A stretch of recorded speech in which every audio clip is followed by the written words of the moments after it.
growing up, I'd see all these films with these massive like aerial shots, and you think this is absolutely incredible, and then you see the behind the scenes of these big helicopters, and you think this is so out of reach.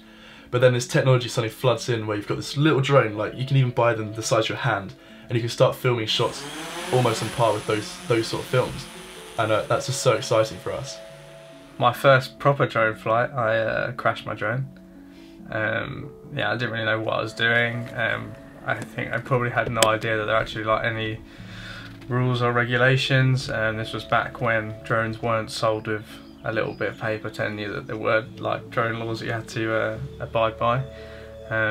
But I'd done like a lot of research on them, and then when I made that initial purchase to get my first one, taking it up and actually like seeing the results in my hand and watching back the footage was like, I just knew, I was like, this is something else, this is amazing, and like I was just hooked instantly.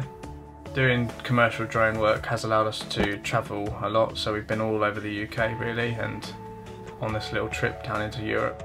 So the best day I've had filming ever with the drone has been on this trip actually. We didn't have anything planned for that day. I think we were just going to maybe check out a lake, but we ended up bumping into a waterfall and these amazing rock formations. The light was just perfect, you know, nothing went wrong, everyone's happy. It's just brilliant, like it's just such a good feeling. There have been flips of that where we felt a bit rough. For example, the tent pole situation. Oh, oh no. So we spent about an hour trying to discuss with these French people where we could camp and get them to let us in.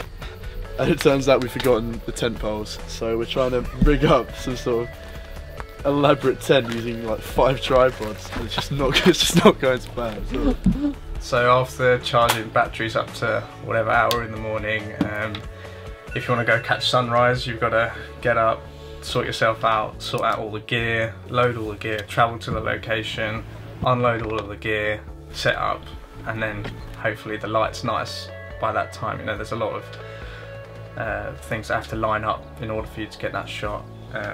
Definitely that golden hour looks gorgeous with drones, so sometimes we find ourselves rushing to a location to be able to put ourselves in the best place so that we can capture the best light. Carrying the large pilly case and all the other gear can be difficult at times, so at the last place we stayed we actually had to take the door off of the hinges to take it inside of us, and fortunately the door did come off the hinges quite easily. Overall, the footage that we've got on this trip I'm really happy with.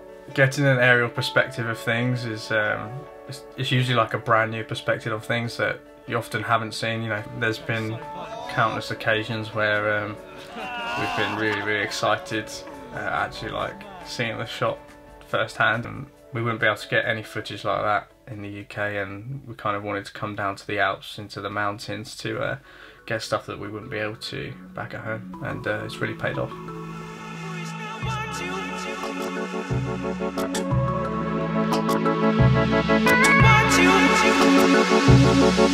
you.